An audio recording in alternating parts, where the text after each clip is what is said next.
What if the world's most critical oil shipping lane suddenly came with a 20% entry fee? That's not a hypothetical anymore. The President of the United States has proposed exactly that, a toll on cargo moving through the Strait of Hormuz, while simultaneously restarting a naval blockade of Iran. Two moves, one choke point, and the entire global energy market is paying attention. Here's what we know. President Trump has proposed imposing a 20% toll on cargo passing through the Strait of Hormuz. Alongside that proposal, the administration has restarted what it describes as a blockade of Iran, part of the broader ongoing conflict involving the United States and Israel against Iran. The Strait of Hormuz is the narrow waterway sitting between Iran and the Arabian Peninsula, and it is the single most important artery for oil moving out of the Persian Gulf. These two developments, the toll and the blockade, are happening at the same time, in the same place, and they are not unrelated.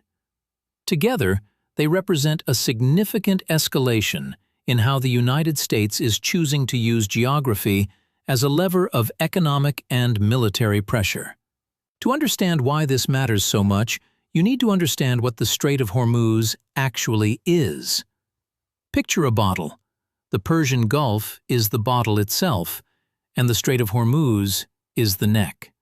It's an extraordinarily narrow passage, and virtually all the oil produced by Saudi Arabia, the United Arab Emirates, Kuwait, Iraq, and Iran has to move through it to reach the open ocean.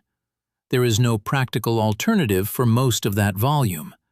That's what makes it a choke point in the truest sense of the word. Now, a 20% toll on cargo transiting that passage is a dramatic idea. In international shipping, tolls on straits are not unheard of.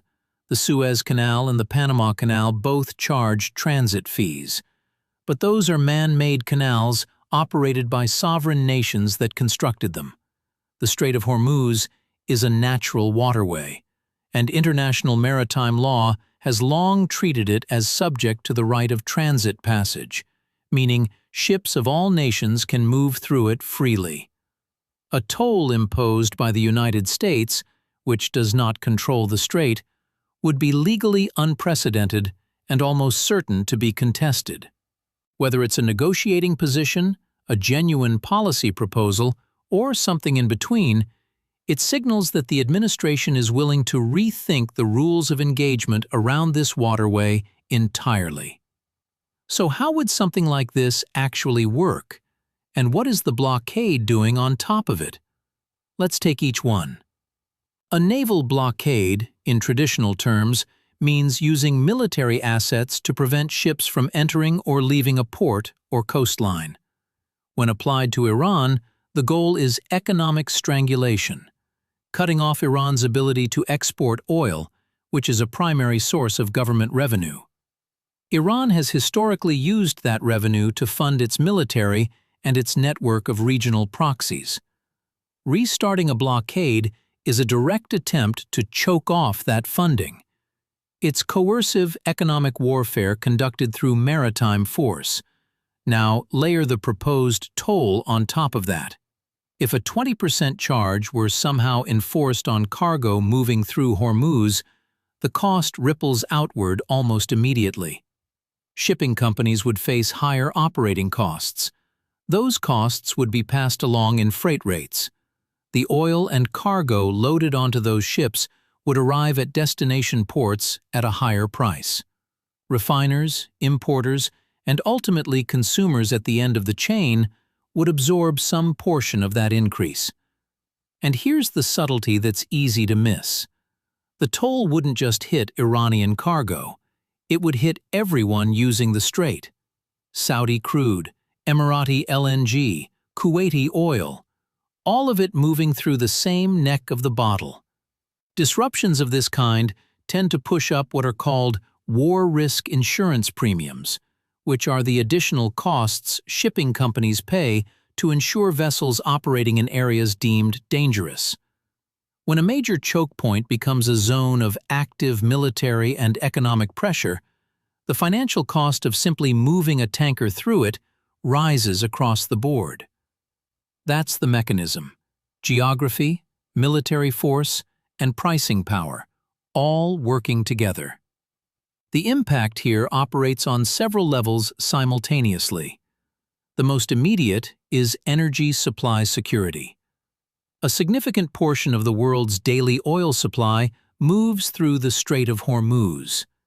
Any credible threat to that flow, whether through a blockade, a toll, or the risk of military escalation, sends a signal to energy markets and to the governments that depend on Gulf oil. Countries in Asia, particularly major importers, are acutely sensitive to anything that threatens reliable supply through this route.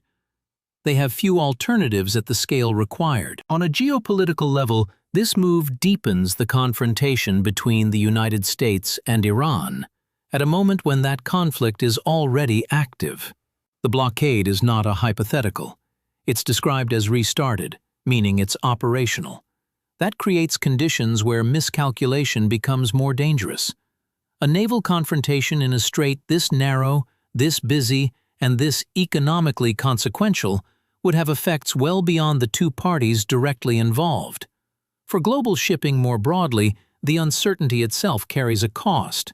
Operators making decisions about routing, insurance, and scheduling have to factor in a level of risk that wasn't there before. And for the countries that sit around the Persian Gulf, many of them U.S. partners and allies, there's a complicated question about what this means for their own exports and their relationships with both Washington and Tehran. The toll proposal, even if it never becomes formal policy, changes the conversation about who controls access to one of the world's most critical trade routes. So, how should we classify what's happening here? This is a dual-track escalation, economic pressure and military posture applied simultaneously to the same strategic target. The blockade is a hard power move, a direct use of naval force to constrain Iran's economic lifeline. The toll proposal is harder to categorize. It could be a negotiating chip, a maximalist opening position designed to extract concessions. It could be a genuine attempt to monetize American military presence in the region, essentially charging for the security umbrella the U.S. provides. Or it could be a signal to regional partners that the rules of access to this waterway are being renegotiated. What it is not is a routine policy announcement. Proposals of this nature, touching international maritime law, energy security, and active military operations all at once, belong in the category of structural shifts in how great powers manage the global trade system. Whether this particular proposal advances, stalls, or becomes a bargaining tool, the fact that it's been made tells you something important about the direction of American foreign economic policy. The Strait of Hormuz has always been valuable because of what flows through it. The new question is whether that value is about to be priced explicitly, and by whom. If you found this breakdown useful, subscribe to Investors Club Global for clear, grounded analysis of the financial and geopolitical news that actually moves markets. Hit the like button if this helped you understand what's at stake, and drop a comment below telling us what you think. Would a Hormuz toll ever actually be enforceable? We read every response.